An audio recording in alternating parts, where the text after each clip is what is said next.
Welcome to What We Watch, DoingOK's entertainment podcast. What are we talking about today? We're talking about American Horror Story 1984, episode 4, entitled True Killers.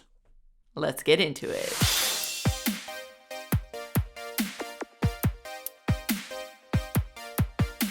I'm Dan. I'm Olga. And what did you think of this crazy episode? Man, this season's really great. It's just getting better each week, and that's really surprising me. I don't think I expected that. It's just so much fun. I'm having a great time watching it. So, Yeah. I mean, you asked me about this episode, but I'm like, this season. But that really feels like this episode and the last one have made me really excited about the show. Mm-hmm. So it was a great episode. Yeah, and I think it's a great turning point for the season too. Mm-hmm. I feel like things are going to be a little bit different going forward. Obviously, we had the huge, reveal about Margaret. We had this, the backstory about Montana. We lost Trevor, which I think is the real tragedy of the episode. Yeah. R.I.P. Trevor and your big dick. I'm not about that. If this episode was not as good as it was, I would be way more upset about Trevor.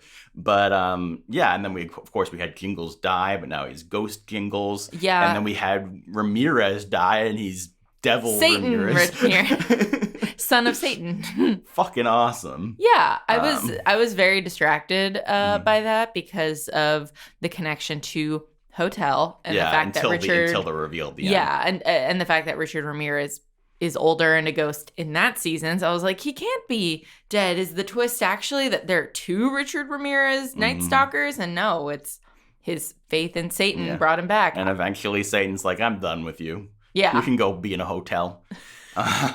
Says the guy who hasn't seen it. Yeah. But, great twist, great turn. Yeah, that was honestly, I feel like him being brought back by Satan is one of the best things. I'm also just really beginning to love. Sometimes when I think about what we say, it's just like, what is life? I'm also just beginning to really love that actor and his performance and him and Montana together. I'm really their enjoying. Chemistry. Oh, yeah. What did you think about the cold open? So, I mean, we had two different reveals this week that I both basically, to a certain degree, guessed. You predicted. Yeah, Montana, I straight up said, oh, maybe her brother is the best man. Yeah. So I got that right. And then Check. I was, it's interesting because actually kind of two of my theories about Jingles sort of both happened. Because at first I was like, well, maybe he was like hoodwinked by her or something. Mm-hmm. And then but originally my whole thing was like, oh, I don't think Jingles is really the one who did it. I think she was involved. Margaret. And of course I threw out a bunch of different theories. So I'm not like, oh, I got it. But yeah, I wasn't exactly. But you got it. Yeah, I wasn't exactly shocked, but I think it's a cool reveal. I think that what they're doing with her is fun, and it's a really fun twist on the final girl thing, that she's the final girl because she killed everybody else. And especially... she orchestrated it to be the final girl. And especially that, like, nobody would have questioned it because on the one hand, you have this, like, little girl and you have Jingles, who's this, hulking veteran. Intimidating figure. Yeah. Yeah. And then, the fact that he created him into the monster that he was, I thought was great. And then him disappearing, and then the face-off with Xavier is all just really enjoyable. Oh, Xavier. Yeah, why don't we talk about Xavier and Birdie? That was nice. It makes me wish we saw more of Birdie this season. Yeah, I was actually shocked at how much I ended up enjoying the scene with Birdie and Jingles. Yeah. I thought that was a really nice back and forth, and I was kind of bummed that he ended up killing her. Although I understand why he did. But also, like, it was horrifying seeing Xavier in that oven. Yeah. Like, by no means did I think he would be killed, which, if anything, made me think that someone else would definitely die. I didn't think it would be Chet, because we already had the, like, close call with him Still for the remember episode. If it's Chat or Chet. It's Chet. Okay. Yeah. Doesn't really matter. Steroid guy. Yeah. So it kind of made sense that it would be Trevor. It was Trevor. It was Trevor. No, it does not make sense that it was Trevor. I'm sorry, Dan. We already lost Jingles in this episode. But we didn't lose Jingles because, once again, Ghost Man. What are the chances that Trevor comes back? I mean, if other victims... Well, so the other question is They might save it for the finale. Yeah, but I'm also like, why is only one of those 70s victims still around? As opposed to, like, where I am all of them showing up and being like, we're going to kill Margaret. You know, like... I think that they still might. The rules, potentially, of how much they can cross into this plane. Yeah. I'm trying to pull up. Well, wasn't there a whole thing about how he got away and was in the road when he got killed?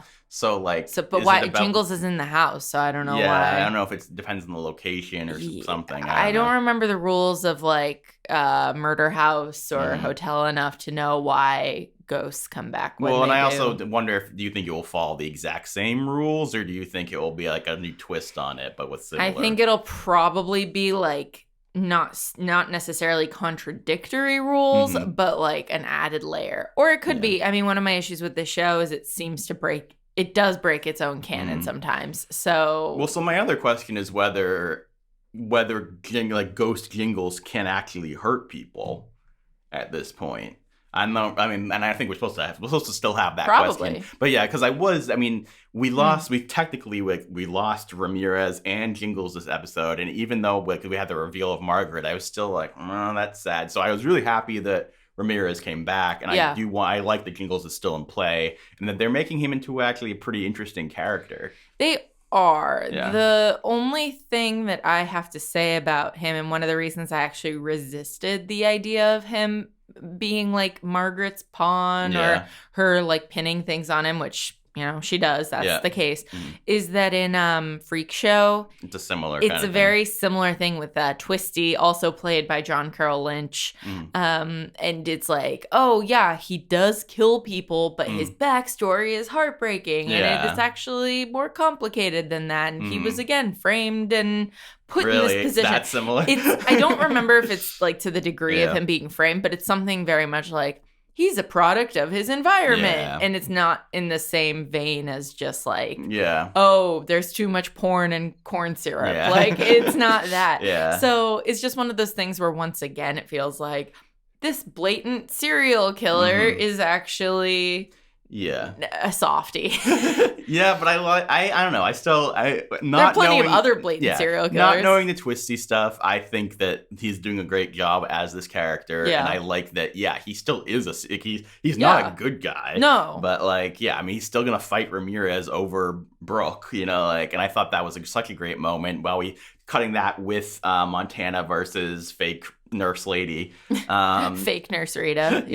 I think that was great, and I really enjoy watching all of these characters and their various versions of murderousness, where it's like Montana hasn't actually killed anyone, but she's pro-killing, and it's like Donna hasn't actually killed anyone, but she's hiding behind science. I think Donna is Rita's name. And now Xavier had to kill Birdie too, and Mercy kill her, but he's still like the vapid person that he I think that the whole thing is his journey is losing that and growing.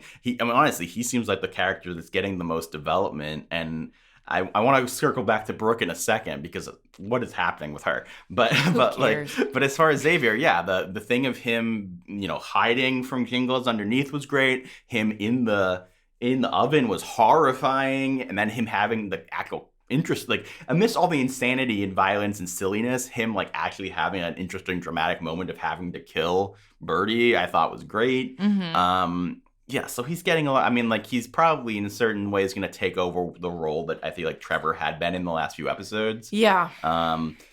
And we'll see. Do you think he's going to be the final boy instead of the final girl? It's really unclear. So let's talk about Brooke. It's really unclear what they're actually planning with Brooke, right? Right. She hasn't really had anything to do character-wise since episode 2 now, which is half of the episodes.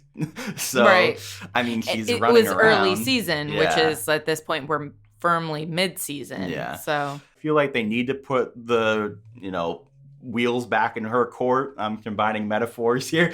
But they need her to take the wheel again, is what I was trying to say. You got there. Because they need me to, like, is she supposed to be the main character? Maybe it doesn't really matter, but at this point, she's the least interesting character on the show. Yeah. I would, aside from maybe Chet. But honestly, Chet's, like, lovable oafishness I, am enjoying and find endearing. So. And I still feel like they're, in some ways, going to circle back to Chet. Whereas I'm like, yeah, they'll circle back to Brooke, but I don't care. Whereas I'm like, how are they going to circle back to Chet? I want them to make me care. And I think that the most likely way to make me care is by, we have to have a few actual good guys. Because right now, now we killed Trevor off. All we really have is Xavier and Chet, right? And then Brooke. So we need the three of them to How likely is it that she did in fact sleep with Montana's brother? I'd say almost definitely, but also at this point that's like such a minor reveal that I feel like there needs to be even more than that. I hope there is more than that, but in some ways I'm like, if this is the big dramatic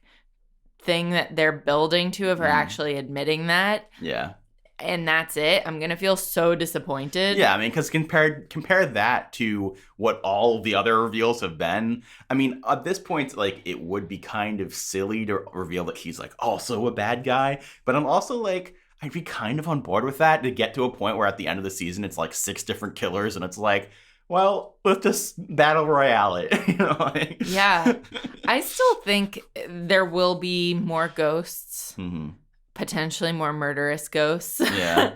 But just in the sense of like, it's starting, we are losing characters and we still have 6 episodes to go. Yeah. So I think they're going to have to bring some of the big names at least back. Yeah. We will see. We will. We'll see. Very fun episode. Very excited to see more. Any last words? That's ominous. Man, it just feels really good to be back on the American Horror Story bandwagon. Yeah. Like, it's back to being appointment television for me. I'm glad I forced you into it. I am too. All right, guys. Thank you so much for watching. Also, please check out my recent review of In the Tall Grass. If you're a horror fan, we talked about that. Olga wasn't there, but somebody else was. And it's a good time. Someone else with curly hair who sat in this seat. Yep. my alternate or whatever. Alter ego, is that what you're going for? Yes, thank you. All right, guys. Thank you so much for watching. Leave your comments down below, and we'll talk to you down there. I'm Dan. I'm Olga. And I hope you're doing okay. Bye.